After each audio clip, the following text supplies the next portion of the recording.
Good day to you. This is James at My PE Exam. And look, in recent lesson, well, in fact, in our very last lesson, if you're following this through in the course on the site, we've covered the idea of pin diagrams. Okay, so if you haven't studied this material, I suggest you sort of go and do that before we do the video that I'm going to present to you right now.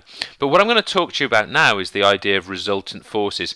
And resultant is just another word for total forces. So it just means total forces acting on an object. Okay, so in its very sort of simplest sense, it's relatively straightforward. If we have a look at this example 1, we can see that we've got two vectors acting here, one upwards and one downwards, and we can see that they are broadly the same length and they are opposing each other in direction. So this has as an outcome, let me just rewrite that. I didn't mean to put net force, actually meant to put zero net force.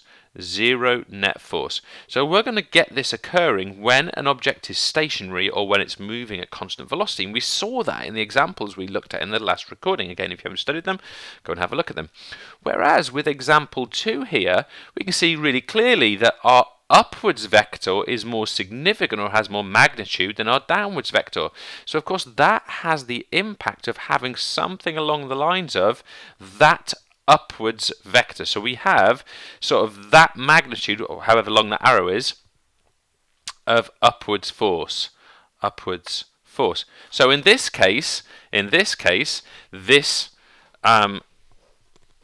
actual vector here, this is actually going to be acting in an upwards direction. So we might find this, for example, if someone's going to take off through a jump, a high jump, for example, we might find this to be the case, where the ground reaction force, for example, is greater than the weight force.